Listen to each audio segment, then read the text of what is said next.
Hi guys, welcome back to Gamer Nerds. I'm Sid. In today's episode, we'll be talking about Bayonetta, which was released for PS3 and 360. In this game, we follow Bayonetta, a witch trying to uncover her mystical past. Riddled with religious overtone, her quest centers on the age-old war between angels and demons. But that's enough from me. Let's hear what the boys have to say.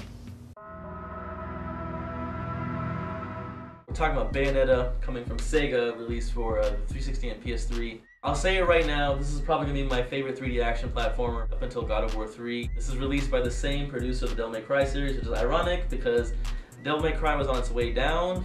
Bayonetta just comes out of nowhere and I don't know, 4 it's wasn't a that total bad. masterpiece. 4 wasn't that bad.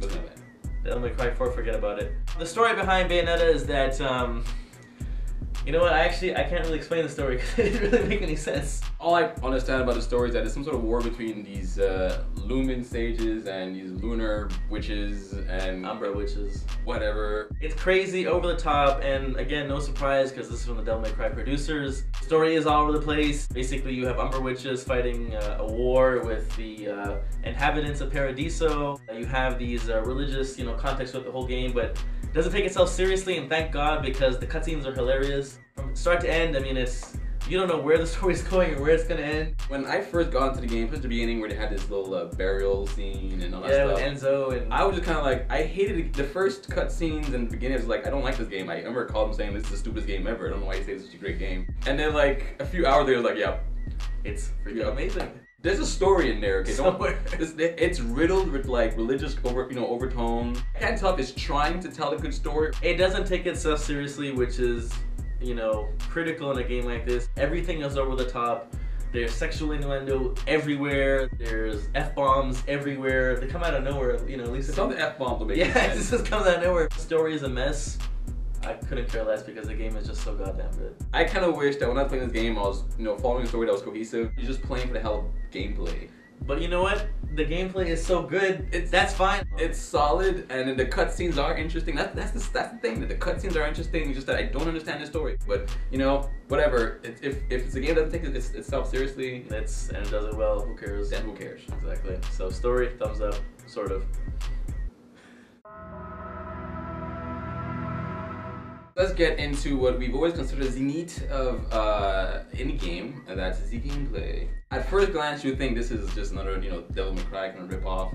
But once you start playing it, it's so much better. I'm sorry, Dante, you just got beat. This girl, Bayonetta, which is a strange name, not only does she whoop your ass with, her guns, but she also whoops your ass with her guns, her feet. Yeah, quad wielding. She has guns attached to her feet. You get swords and kind of like, melee weapons. It's just over the top combo insanity. There are a lot of combos. Very, very deep combo system. You can interchange weapons during a combo. You can launch guys in the air. You eventually gain powers to become animals, and they add another element to the gameplay. Most people will start off as a button masher. That's the wrong way to play it. Learn the combos, pace your buttons. Another thing important about this game is switch time, where basically it's your dodge offset. If you dodge at the very last moment, the game slows down, attacks do more damage. This is the only game I've ever played where the main character wheels, quad wheels, by the way, rockets, and uses them as tonfas. Bayonetta's moveset is part Devil May Cry, part B-boy breakdancer, part stripper. It's really deep gameplay. One thing about this game is that it's extremely violent. Enemies from heaven have the craziest, evil design for angels. They die in the most evil, gory ways possible. One particular case is your torture attacks. You build up your magic meter by not getting hit and attacking. You either spank them to death and they get their head cut off, pull them apart. One thing, me and Voice learn about women, and we know nothing about women, is never insult her hairstyle. Bayonetta's hair in this game is probably the most evil hair I've ever seen. It's actually part of her suit. As you play through the game, your hair basically is what finishes the main bosses off. Yeah. And they die horrible deaths. I'm not really a fan of the button mashing aspect. You have the torture attacks, or just keep pressing a certain button. Not really a fan of that, but beyond that, this gameplay-wise, you're looking at, this is just a keeper. Take your time, learn the gameplay. It's very deep. It seems a button masher first. It's not the case. So many subtleties. It's very complex. The combo system is expandable. Chapter 14 is a total homage to old school third-person shooters. The last 3 boss fights in this game are just the cream of the crop. The final boss is just... It's beyond epic. I was tired. I had to sit down because I'm like, that was freaking amazing. During the boss fights, I actually couldn't believe that the damn thing wasn't over yet. I actually got tired of playing. I think that there's so much that you can't put it down. Sega, you got a winner here. Just a masterpiece, and God of War 3, watch out. The art style and the visuals are very creative, very unique. We'll get to Bayonetta's character model after. There are some issues with the frame rate. Very colorful. I love the death animations. The environment's pretty cool. You'll be jumping from Vigrid to Paradiso, back down to Hell, back down to Earth. This is the first game we reviewed where the main character is a woman. Chica. I was kind of confused. I said to myself, she's supposed He wasn't sure. I was just like, she's supposed to be hot, right? Although she does have that whole secretary look, the whole glass, I think that what drives me wild, it's her proportions. Very weird. There's no sense. She had these really long legs and really small torso, and she kind of stands like a scissor. The costume design is very unique. You look at Bayonetta, she looks like she's 7 feet tall. When you stack her up against, you know, her loser love interest, Luca, who's a total ripoff of Ezio from Assassin's Creed. He must be like 9 feet tall because he's taller than her. I love when you first meet a new enemy and he has a whole intro, he comes into the portal and there's like the Halo music. That was really cool. The city, you know, areas like, what is it called? Vigrid. I find everything to be really, really blocky, very straight. It kind of reminded me of Devil May Cry 4. When you jump from like a lava-ridden castle area to a flying air fortress to surfing on a windy seas fighting one of the boss fights, I mean, who cares? The best things in the game are the cutscenes because they're just hilarious and they look really good. I haven't seen a game where they zoomed in on a girl's ass and boobs so much. Like, zam, and you know, like, you kind of really felt a little like, oh, I'm a little close, you know? I'm a little too close. Some cutscenes are fully animated. Then you have these film strip ones, which are like, they're showing movement, but there's no animation. I kind of wish they were all consistent. But beyond that, it's a good looking game, so.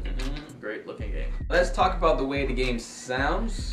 Enzo, why are you in the game? You're useless. You know, if you want to sound like Joe Pesci, let's get Joe Pesci. The voice acting is cheesy. It's meant to be cheesy. I actually like the way the character who voice narrates a very cute little girl. Characters like the Rodin, I don't care. Really, really odd, you know, voice and everything. Characters like Bayonetta, the main characters, they have that suits her really well. They do a good job. What kind of throws me off is not the delivery, it's just the writing. It's like, I know it would be funny, but sometimes you're kind of like, would you really ever say that? It's a mature game. Don't play this around young kids because there's tons of swear words. Bayonetta loves that lollipop. Yeah. Just the way the game sounds in terms of like, you know, guns and everything. Obviously, you know, it's just like Devil May Cry, so it's gonna sound Devil May Cry. But the music, oh my god, this is where I have issues. I mean, it's epic in so many places, crazy chorus chants and everything, and it just really drives you want to kick the boss's ass. But then it's just that one song that they keep playing over. I love that song, man. It's like jazzy J-pop. Like I couldn't believe it because it does not suit the tone at all. No. It's like the Street Fighter 4 intro song. It just sticks with you. It's worse. But I love it. Unlike the Street Fighter 4 intro, which is only in the intro, this is everywhere. Sega, Cryware, awesome.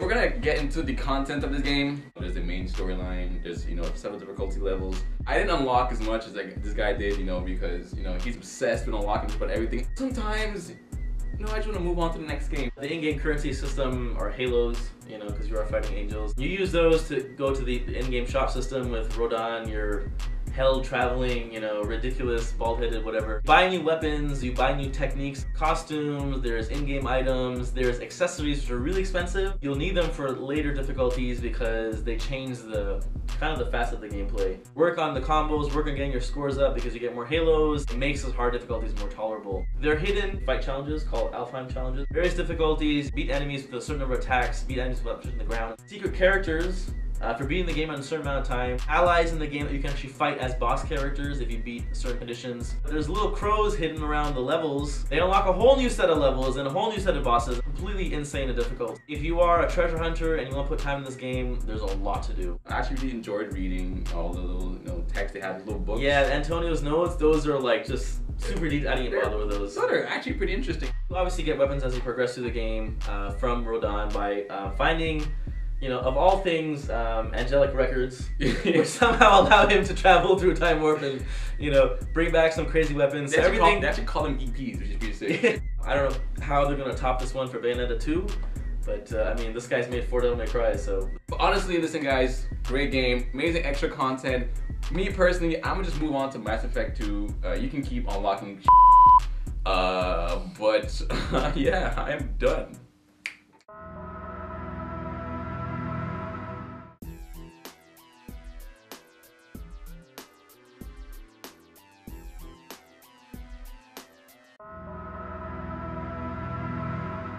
Thanks for watching. We hope you enjoyed the show. Feel free to leave your comments and feedback below, and please subscribe. See you next time on Gamer Nerds. Bayonetta, a big-chested witch trying to uncover her past with sexy demons.